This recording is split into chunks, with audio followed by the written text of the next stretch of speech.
We can't have everything. You can't be everywhere all at once, right? We can't participate in everything. It's impossible. And we're going to miss out on some things. You just have to, for sure, you just have to accept that. There's not enough time ever to fit in everything.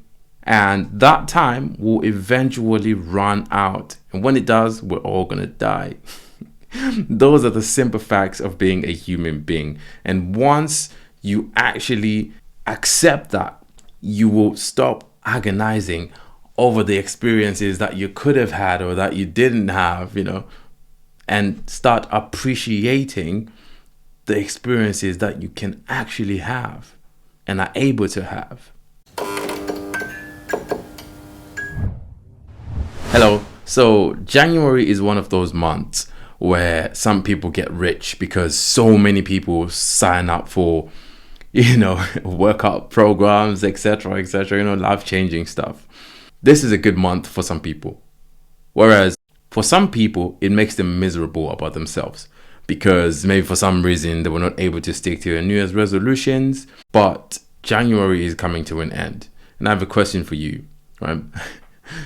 How's it going with the New Year's resolutions? How are you finding it? Did you even set one, or did you just avoid setting one just because you didn't want to disappoint yourself? Well, let me know in the comments. I'd love to know. In my last episode, I spoke about self-pity and, avoiding it and all of that, and why tapping into it is just not good for you. So in the spirit of self-acceptance or self-actualization, I thought this week I'll talk about our limitations, right? And embracing those limits as human beings. And one of those limits is actually understanding that there is no point in thinking that you're going to get everything in and fitting everything in, This is what they call FOMO, right? There's always something to be done. Always. Which is why when I hear people say, I'm bored, it really baffles me sometimes because there's so much to be done out here. The world is broken. There's so much to fix. Pick a problem, any mental health, climate change, public services. There's just so much to fix, and you can pick one and do your bit as a human being. Take me, for example, I do these videos for my podcast and I host a men's event. I make music using software. I'm also a life coach, working to collaborate with friends and other people. I also like photography. I love to read manga and watch anime. I love video games. I still haven't finished the latest God of War. I haven't even got to a point where I can calm my mind and just sit down and paint for a while, because I do enjoy painting as well. It's one of my favorite things to do, but there's just not enough time. Some things are gonna just have to wait, right? And everything that I've mentioned, it's not like I do everything. Some things get sacrificed, some things get done. That's just how life is. And I haven't even mentioned about friends and traveling and family and all of that. Now, this is where we get to a point where we start talking about FOMO, right? Fear of missing out, because you just want to do everything and attend events here, do that, do that. It's too much. You cannot possibly fit everything in that you would want to do all the time. And I've also been thinking there's a reason why I'm not on TikTok, because that's another workload that I'll be adding to my project, because I already do enough already as it is. I edit these videos, I make the music for it that's playing right now, Yeah, that's me. And also I'm trying to also fit in the other stuff I mentioned earlier, and that includes reading books. It's too much. And one thing that I've realized is that you just have to sacrifice. You have to consciously commit to some other things, knowing that you will going to miss out on other things. It's normal. Be comfortable with your limitations, that there's only one of you, and you will do what you can. Nothing more, nothing less. I mean, of course, unless you're lazy and then you can do less than you actually can do. But anyway, it's a different story. And the way society is at the moment, we are exposed to so much information, and people say that we are the most connected and well-informed generation that has ever lived, to our knowledge, right? We're the most connected.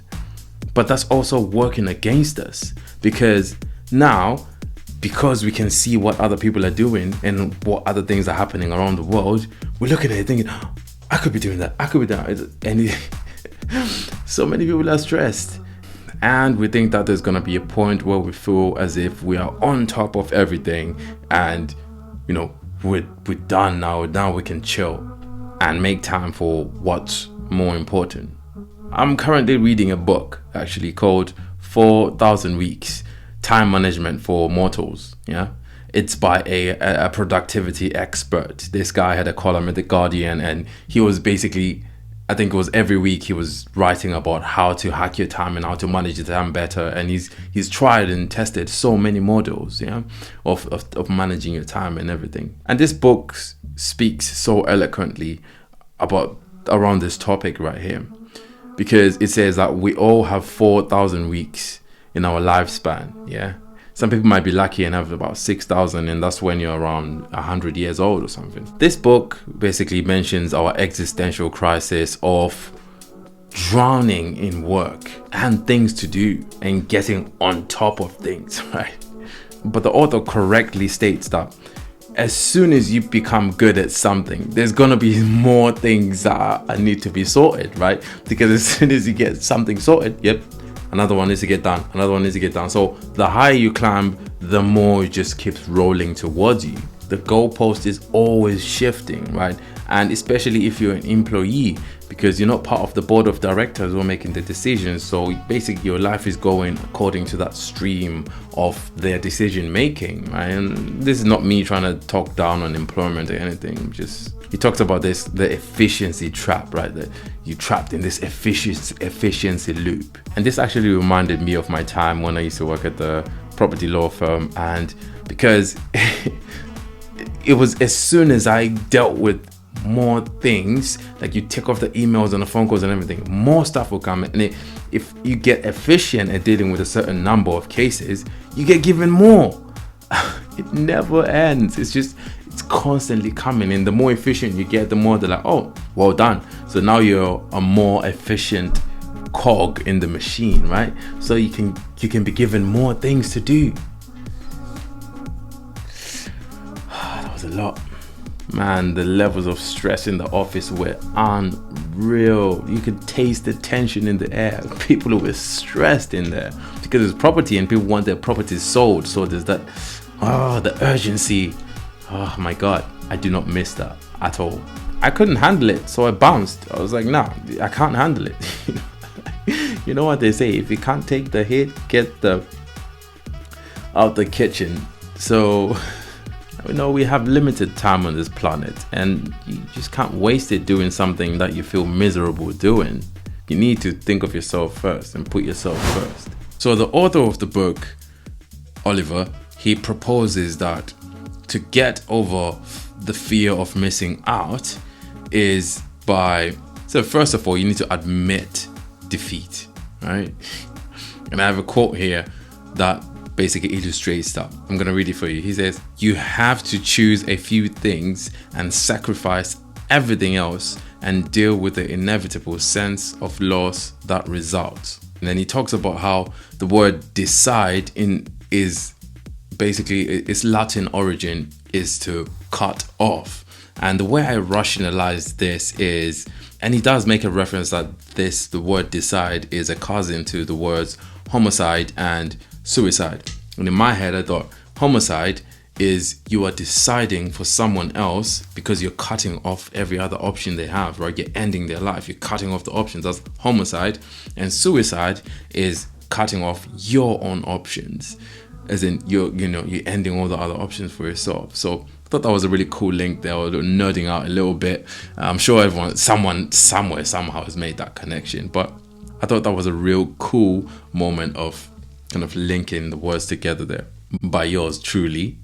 Okay, so the example I would make in terms of deciding and then dealing with the feelings of inevitable loss, for me, for example, I left the UK to come here to China, and that meant that I wasn't, going to pursue a career in law, and also leaving behind a potential partner, which I may or may have not married.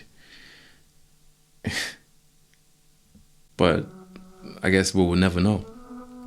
So what you want to do is replace FOMO, fear of missing out, with JOMO, the joy of missing out. So the joy of missing out is being decisive and saying no to even the things that you want to do. Look, you're going to let some people down. It's just inevitable. So choose what is going to be meaningful to you in the long run, right? Not instant gratification, in the long run. My mother was a businesswoman and she used to travel for work. And I've been told by relatives that she used to travel when I was really young. And that was a sacrifice that she was making because, if she was going to travel, then she was going to provide, right? But if she stayed home, maybe that wouldn't have been possible. She would have probably been stressed. So her making those trips was giving her peace of mind. Even though it was painful, it was a way of her providing, right? Now, Kobe Bryant, yes, I am aligning my mother with the likes of Kobe Bryant because she's up there, Anyway, pay attention, okay?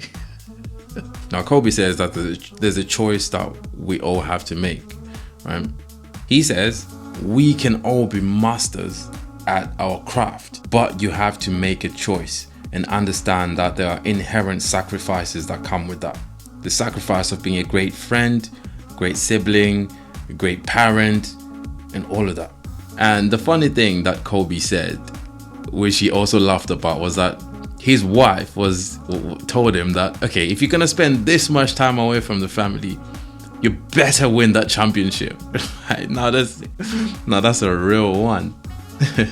And guess what? Kobe won 5 of them. Yeah. So my takeaway from that is do it well. Know that when you're sacrificing other choices, you're focusing on this and then do this as best as you can to the best of your ability. Which Kobe also talks about. He says when he retired, he left everything there. There was nothing left in the tank. There was no, what ifs, I could have done this, or, maybe if I practiced more. No, he left all of it behind. And that's why when he transitioned to a career in creative writing and everything, he was content. So find meaning in every waking moment because it could be your last. Like literally, it could be your last. Now, look, I know this is sounding morbid as hell. I understand, but this is just how things are. This is just how life is. Yeah, exciting things will always reveal themselves, right? There's so much things to do. So even though indecision leaves you with so many options and to do this and to do that, still you won't see any real progress. You have to stick with something, commit. To be honest, that's kind of my theory, and I'm sure other people have said this as well. That's why some people can't commit to relationships because they want to keep their options open, right? They want to stay a little bit out, but they want to have it all. There's a saying that they want to have their cake and eat it, right? It's like they want people around to be mingling with, but they don't want to commit because they want these other options. I can date her, maybe I can date her too, right? Instead of saying, yeah, okay, I'm gonna commit to this one woman and just give it my shot at everything. Even if the going gets tough, I'm gonna stick with it. But anyway, relationship chat is coming soon. So I'm gonna leave you with this. There's a maxim that I really like, which says you have to burn the boats to take the island. And essentially, it's real. Because if there's no option to go back, the only way to go is forward, right? You can go forward with a calm mind, knowing that, listen, we are going to take the island. Either that or we die, right? So it needs to be that dramatic sometimes, unfortunately. Because when there are no other options to escape, to run back to the boats and sail away, no. You're going to find a way to survive and take this island. Because when there are other options, you're going to maybe start too many projects. And when you get bored with this project, you move on to this project. When this one gets tough or too complicated, you move on to this one. It's like a cycle. I understand some people may be avoiding to make a decision because, what if I fail? Failure is inevitable. You're going to take that L, my friend. You're going to take the L, my G. Like, it's inevitable. It's coming. And guess what? Not making a decision is also a decision. So either way, you're damned if you do, damned if you don't. So make a call. At the end of the day, what you have to do is make a call, make a decision that you will be okay with, that you're going to be able to live with. And if not making a decision is something that you're going to be able to live with, well then, have at it, my friend. Thank you so much for your time, my friends. I hope you continue to heal, and I hope you get more decisive. And please do let me know in the comments how you're going to replace FOMO with JOMO. And yeah, I hope to hear from you, my friends. Until next time.